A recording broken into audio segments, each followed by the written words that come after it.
नमस्कार दोस्तों, Bundelkhand live TV में आप सभी का स्वागत है। मैं जगदीश राय मोनू पाली। लोकसभा चुनाव को लेकर हम पहुंचे हैं पाली में, जहां पर पाली में बाहर से अतिथि जो महरौनी विधानसभा के प्रवासी बनाए गए हैं, हम उनसे परिचित होते हैं। जी, आपका शुभ नाम? मेरा नाम शिवनारायण शर्मा है।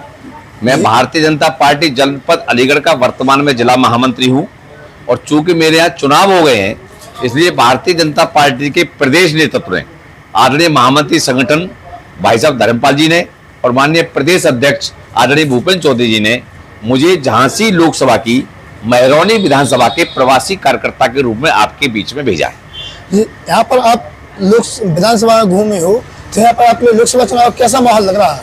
मैं महरौनी विधानसभा क्षेत्र में, मैं आपको बता दूं, मैं 10 तारीख को यहाँ पर आ गया था, और 10 तारीख से लगातार आज तक मैं 7 मंडलों में घूमा हूँ। मंडलों के शक्ति केंद्रों बूथों तक गया हूँ। भारतीय जनता पार्टी के कार्यकर्ताओं में यहाँ जोश देखा है मैंने, और मैं निश्चित कह सकता हूँ और दावे के साथ कह सकता हूँ कि भारतीय जनता पार्टी महरौनी विधानसभा पिछली बार भी, जैसा मुझे बताया गया, टॉप 5 सीटों में थी पिछली बार भी। इस बार भी कार्यकर्ताओं में अथाह जोश है, माननीय नरेंद्र मोदी जी के प्रति अथाह आस्था है, और नरेंद्र भाई मोदी जी को एक बार फिर प्रधानमंत्री बनाने के लिए और इस झांसी लोकसभा सीट को 5 लाख पार जिताने में महरौनी विधानसभा क्षेत्र नंबर 1 पर रहेगा, ऐसा मुझे पूर्ण विश्वास है। क्योंकि यहाँ का तमाम कार्यकर्ता, तमाम जनता जनार्दन से मेरा बात हुई है, सभी जाति वर्ग के लोगों से बात हुई है। हर कोई सिर्फ और सिर्फ नरेंद्र भाई मोदी के प्रति अपनी आस्था व्यक्त करता है, उनके प्रति अपना समर्थन व्यक्त कर रहा है। मैं यहाँ के सभी कार्यकर्ताओं का हृदय से आभार व्यक्त करता हूँ। यहाँ के सभी देवतुल्य कार्यकर्ता रात दिन एक किए हुए हैं, और उनके परिश्रम की पराकाष्ठा से 100% महरौनी विधानसभा क्षेत्र झांसी लोकसभा में नंबर 1 पर होगी, और झांसी लोकसभा निश्चित ही हम 5 लाख पार जीतेंगे। तो वहीं आपको अवगत करा दें कि झांसी ललितपुर लोकसभा सीट में 10 प्रत्याशी मैदान पे, जिसमें 3 लोग ऊपर हैं, बाकी 2 लोगों में फाइट मानी जा रही है, जिसमें भाजपा से एनडीए से अपने पंडित अनुराग शर्मा जी, कांग्रेस इंडिया गठबंधन से प्रदीप जैन आदित्य जी। इस संदर्भ में क्या कहें, किस प्रकार की फाइट है? क्योंकि आप मंडल बाय मंडल घूम रहे हैं, कार्यकर्ता से भी मिल रहे हैं, तो इस बारे में क्या रुझान आए हैं? मैं आपको अभी कहा, मैं पूरे विश्वास के साथ कह सकता हूं कि यार टक्कर तो किसी से है ही नहीं।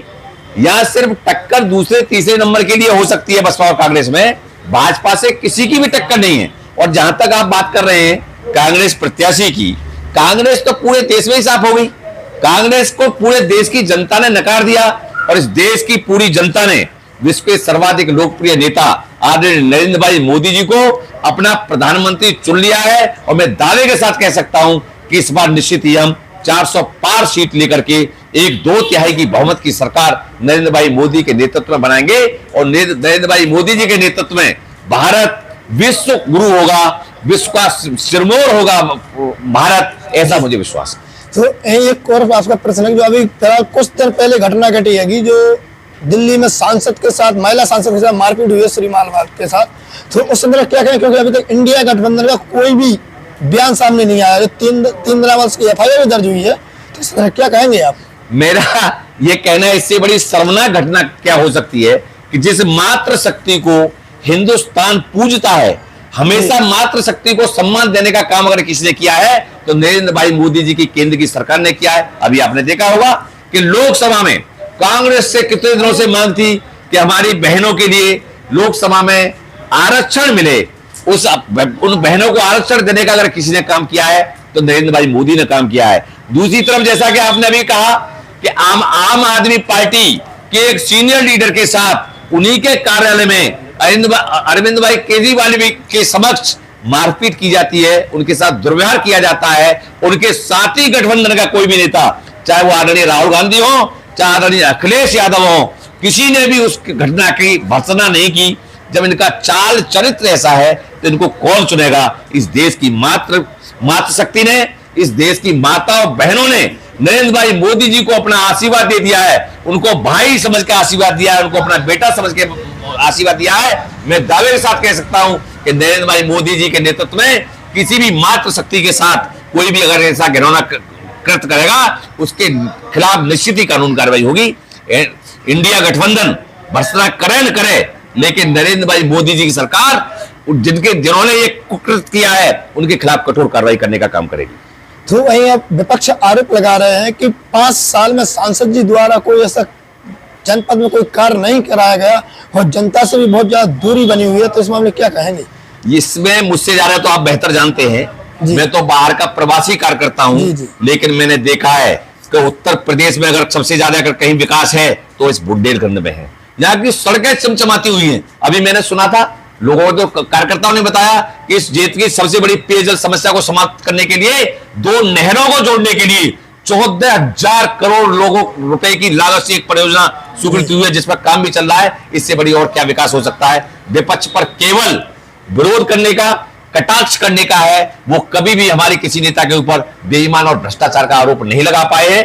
केवल वो अपने मुंह से कुछ भी कह सकते हैं। विकास तो दिखता है और यहाँ दिख भी रहा है। मैं चूंकि बाहर से मैं अलीगढ़ से आया हूं, अलीगढ़ से आने के बाद कह सकता हूं कि उत्तर प्रदेश में अगर सबसे ज्यादा कहीं विकास हुआ है तो बुंदेलखंड क्षेत्र में हुआ। तो वहीं आपके लिए एक और आखिरी सवाल है कि जब उमा भारती सांसद थी, फिर अनुराग शर्मा जी बने, उन्होंने एक वादा किया था जनता के साथ कि चुनाव जीतने के जस्ट बाद हम बुंदेलखंड राज्य अलग नियुक्त करेंगे। ये बड़ा अच्छा प्रश्न है आपका। और भारतीय जनता पार्टी की सरकार में ही छोटे छोटे राज्यों का गठन हुआ था। आपको पता होगा कि उत्तराखंड का गठन भी भारतीय जनता पार्टी अटल बिहारी वाजपेयी जी की सरकार में हुआ था। झारखंड का गठन हुआ तब भी आदरणीय अटल बिहारी वाजपेयी जी की सरकार में हुआ था। छत्तीसगढ़ का गठन अटल बिहारी वाजपेयी सरकार में हुआ था।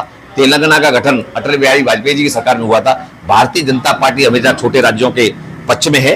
निश्चित समय आएगा, इस पे भी पार्टी विचार करेगी और निश्चित इस क्षेत्र की बहुत बड़ी मांग पर विचार करेगी, ऐसा मुझे विश्वास है। तो आप बुंदेलखंड लाइव टीवी के माध्यम से जनता के लिए क्या संदेश देना चाहोगे आप? मेरा इस लोकसभा झांसी सहित जितने भी लोग मेरे इस विचार को सुन रहे हो, मेरी बात को सुन रहे हो, उन सब से मेरा हाथ जोड़कर प्रार्थना है कि इस राष्ट्र हित में, इस देश को सिरमौर बनाने के लिए, नरेंद्र भाई मोदी जी को तीसरी बार प्रधानमंत्री बनाने के लिए आप सभी भारतीय जनता पार्टी के प्रत्याशियों को कमल के फूल के आगे वाला बटन दबाकर भारी बहुमत से विजयी बनाएं। यही मेरी सभी जनता जनार्दन से प्रार्थना है, सभी माता भावनाओं से प्रार्थना। जय हिंद। धन्यवाद। जय भारत।